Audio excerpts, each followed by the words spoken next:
moderator will be guided by Ms. Karen Sodati from University of Western Sydney, Australia.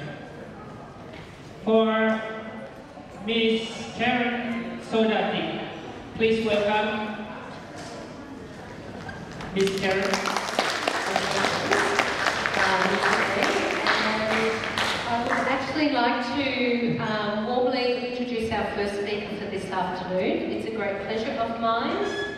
He was actually my student for a while when he first started his PhD, so it's great to know that he's finished and returned home. So congratulations to Antoni for the successful completion of his PhD on a great topic about disability budgeting, which is fantastic in the Indonesian context. So on that note, I would like to introduce Dr. Antoni Tsaputra, who is here as a UNSW fellow today. So thank you. Thank you, Karen.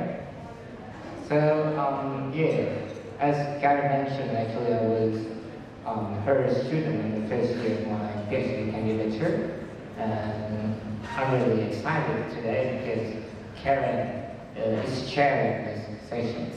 But also I'm a little bit nervous because Karen knows everything about my research. Okay, so in the next 15 minutes or so, I'm going to discuss four main things. Just to make sure if someone's helping me with the slides. Okay, yeah, thank you.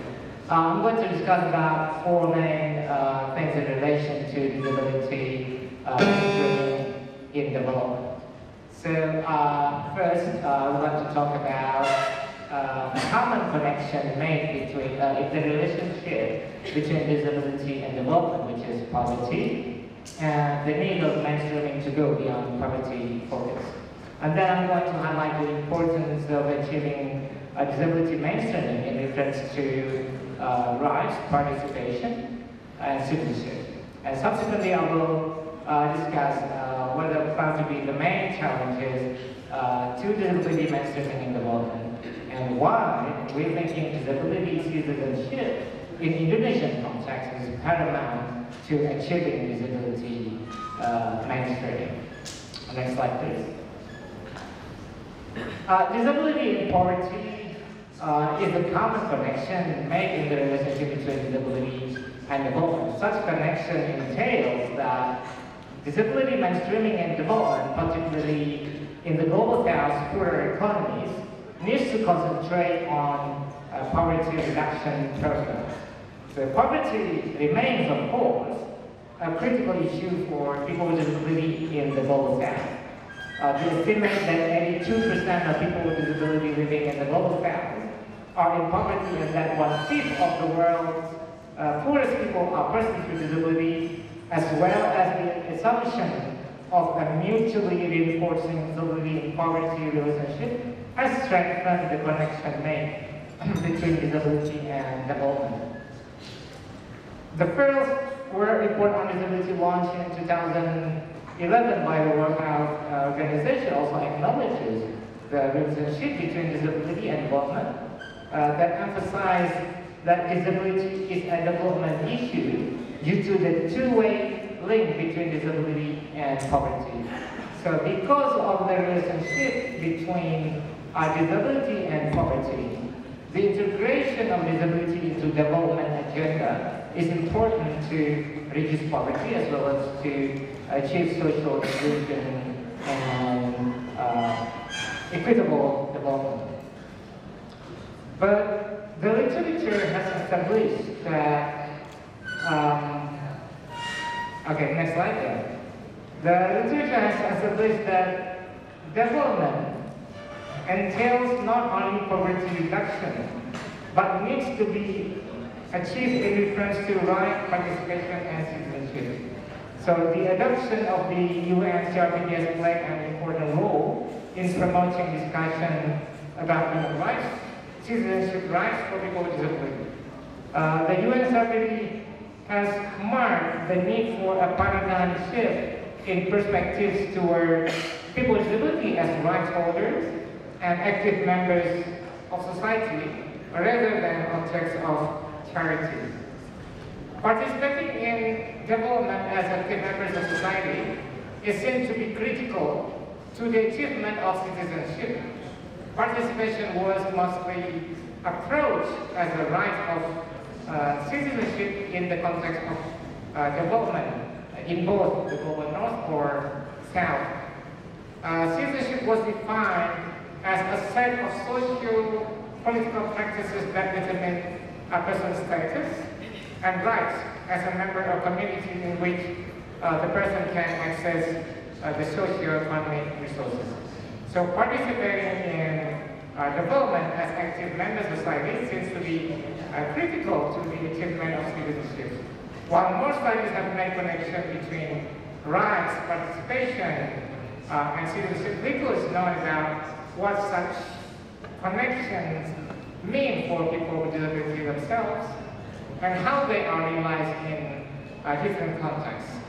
And furthermore, the meaning of citizenship in relation to rights and participation of people with disability is frequently left undiscussed. So therefore, research is needed to further examine the relationship between rights, participation, and citizenship in the context of disability mainstreaming in development, and what this connection means to people with disability. So bringing in understandings of citizenship from both development and disability literature can inform both approaches to understand full participation of people with disability in development as required by the UN CRPD. Next. The next thing I would like to discuss about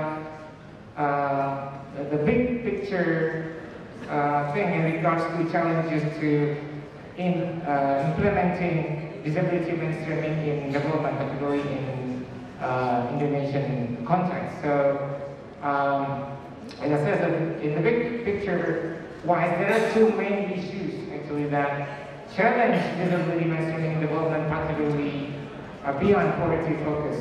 So I call this paradigmatic and implementation issues. Next slide. So what I mean by paradigmatic issues include a dominant social welfare approach perpetuated by a persisting deficiency model in the context of both disability and development. So, notwithstanding the adoption of the paradigm shift of rights and the change of terminology, available policies and legal framework, but the change in thinking and practice required by a disability rights-based policy, such as disability inclusive development, is challenging for individuals who have traditionally worked within entrenched medical or differentiating ideas about disability. So the views of these people have to focus variously on the need for rehabilitation, low expectations, limitations, lack of capacity, and impairment as the cause of marginalization. So I'm talking about the context at the regions in this case, and I believe that we have seen a lot of progress, some progress at the national level, but what is happening at the regions is still far from our expectations. So, furthermore, I believe paternalistic and deficiency models remain prevalent in the everyday discourse about disability shared in the views of society as well as the government officials, particularly administrators. So full participation of people with disability will continue to be undermined while such paternalistic and deficit-informed views persist. Including disability in development agenda is part of Indonesia's response to SDGs, and we have seen the presentation of Ufifit earlier. The national government is trying to mainstream disability into the SDGs framework.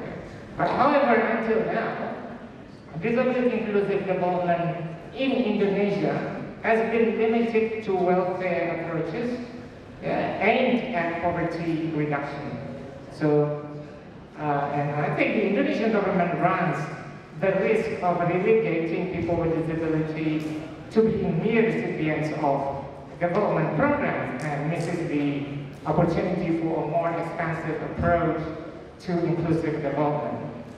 The poverty reduction programs that people with disability are included in are themselves based on a deficiency model and do not engage people with disability as actors or doers in all phases from formulation to evaluation. So let's take an example for the poverty criteria developed by, I think, I'm not sure it's maybe, or the criteria are not disability inclusive. Because the criteria for people with disabilities are the same as the criteria for people with disabilities. And we should remember that I think the convention handicap introduced by Amartya Sen, right? That people with disabilities have extra living costs. So measuring the poverty only based on common assumptions without including the lived experience of people with disabilities will exclude people with disabilities from the reduction program itself. Yeah, next one please. Yeah. And another issue is implementation issues. So implementation issues concerns with gap or, as I call it, disjunctures between principles and regulations on paper and real-life practices in implementation processes. So this is a key problem accounting for the lack of progress in ensuring disability as a priority development issue in Indonesia. So written commitment, as in the law, as in the regulations, can remain largely aspirational without the practical mechanisms and strategies to make them realizable in thinking and practice. So limited resources that result in a low priority for disability in development agenda and the inappropriateness of the remaining role of part of this implementation issues here. So a lack of resource is frequently made justification for prioritizing programs that have more immediate and visible outcomes than, for example, disability inclusion. Program prioritization is made necessary by limited resources, and it is done through a budgeting approach that selects programs based on the national development priorities and the strategic outcomes the programs will generate. A further reason for disability having a low priority in budget decisions is the emphasis on quantitative measurement of outcomes. In the case of measuring disability in development, these measures might include how much money is spent on issues important to people with disability compared to other groups. However, one of the weaknesses of this approach is that certain outcomes can be hard to capture and to measure, especially in the absence of reliable comprehensive disability data in Indonesia. This is particularly the case in applying an outcomes-based approach in the context of human rights approach to disability. Disability inclusion in development and the principles of disability inclusive development adopts a rights-based approach in which people with disabilities have a right to participate in decision-making in the government program. However, participation of disabled people in state development can be hard to quantify.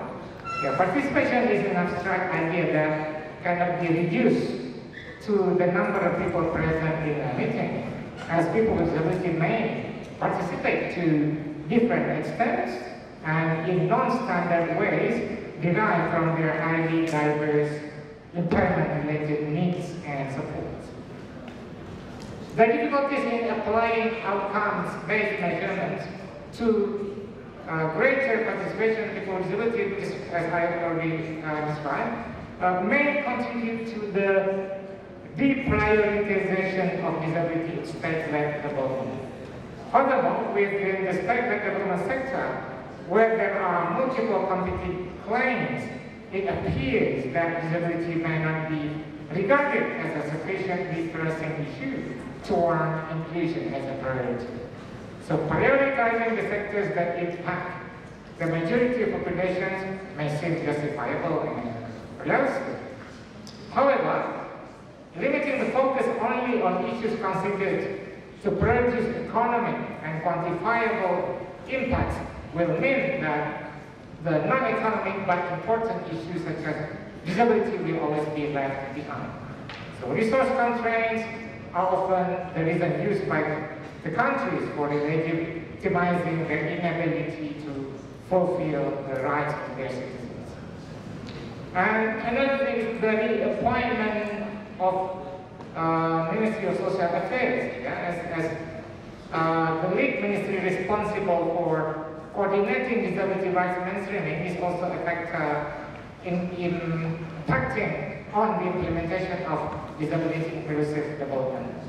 So this is exemplified by the Ministry of Social Affairs 2012 categorization of people with disability as one of the 26 groups of PMKs, or people with social welfare problems. So this categorization indicates that people with disability are primarily a social welfare issue, and that like other weak and disadvantaged groups of people, they need to be rehabilitated so that they can function normally in society. So despite law number 8 of 2016 requiring a broader group of ministries to be involved in addressing disability issues, there is still an inclination to concentrate responsibility for disability policy under the Ministry of Social Affairs. So, for example, in July 2017, the Indonesian government announced the decision to have only one government regulation instead of 18 subsidiary regulations mandated in Law Number 8 of 2016 in order for its various parts to be fully implemented. But thanks to the progressive disability activism in Indonesia that they managed to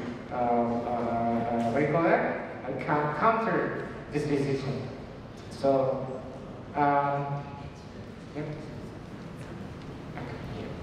next slide, please. Okay, so despite issues that I have discussed, actually we have opportunities. Yeah, disabled people perceive that contributing to state-led development is part of their citizenship rights. So disabled people's demand for active agency in development and partnership with government in all phases of development, and this demonstrates a desire on the part of Indonesian disabled people for a different kind of disability citizenship.